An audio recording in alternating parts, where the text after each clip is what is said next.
Morals and Precepts, Chapter 49. Officials. Keep on good terms with the administrative officer of your district.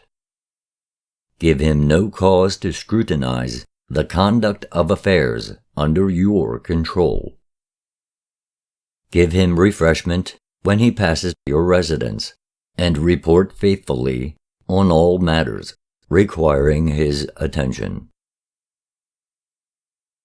If he sends you on a mission, treat it as a matter of confidence. It is something between him and you. Talk about it to no man, lest you gain the reputation of being a man of unbaked clay. If, at the behest of fate, you have been raised to the position of a governor over the people, consider the importance of your trust rather than the importance of your position. Watch the manner of the people. Do they acclaim you at your entrance to the city or at your departure? It is your duty to set a course that is wholly right and to pursue it until your administration comes as close to perfection as is possible. Let the goodness of your days remain as an everlasting memorial. Be patient and courteous. Never speak harshly or petulantly from the security of your position, for this is cowardly. Listen to the plea of the petitioner with diligence and care. Let your thoughts not wander idly. This is an important matter to him. If your attitude of attention is a false facade, then you are a hypocrite, and the extent of your hypocrisy accords with your rank. Bear with him in patience, and stop not the flow of words until he has emptied his heart and said the things he came to say. If the decision be just, a reasonable man will accept the rejection of his plea with good grace, providing he has been given a fair hearing. When two come before you, weigh not the scales in favor of either. You are he who holds the balances. Let others add the weights. Let the people not say, "Why has this man been given power?" when he knows not its use? If you cannot perform your own great task, how can you condemn one who fails in a lesser one? If you are sent to a city where there is turmoil and unrest among the people, to quell the strife and seek its cause, handle the multitude carefully, for there may be reason for complaint. Seek the matter out, showing injustice and partiality to none.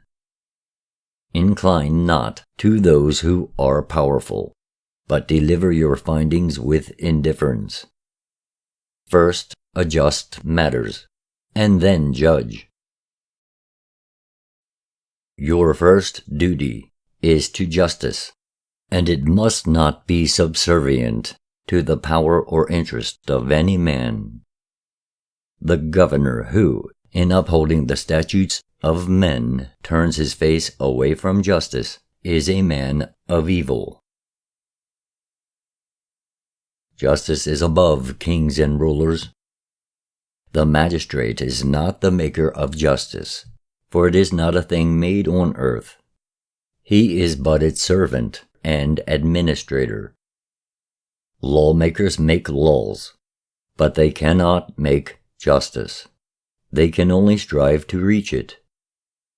Did not the voice of God say, "Let no earthly institution claim to be the fountainhead of justice"? Here the best men can do is to make the nearest possible approach to justice. On earth, it is unobtainable in purity and perfection.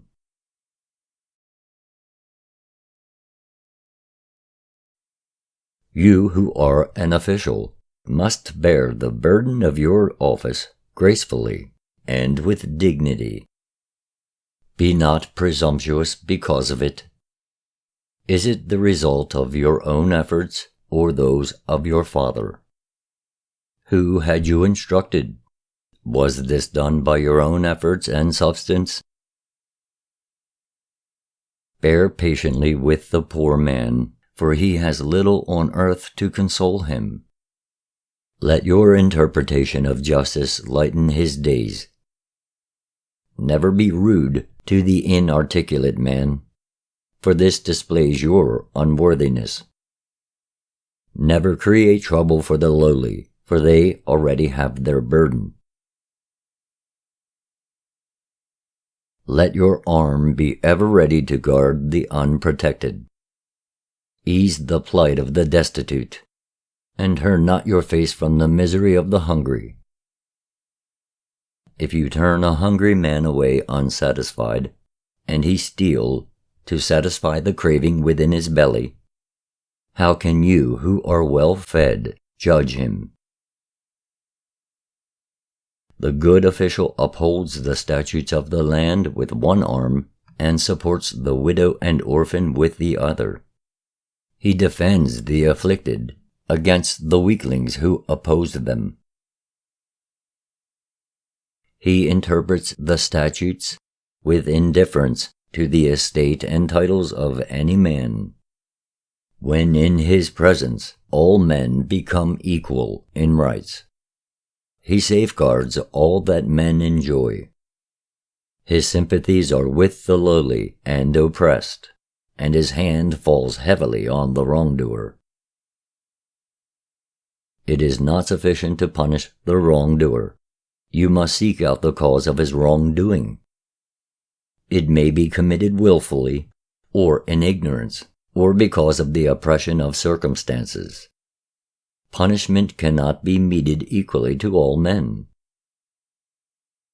There is no greater abomination that the corrupt official and the king who retains one is unworthy to rule. A good magistrate is the servant of justice, not of the king, and often the time comes when he cannot serve both. Then is the testing time of his manhood. The highest form of justice on earth is the redress of human injustice.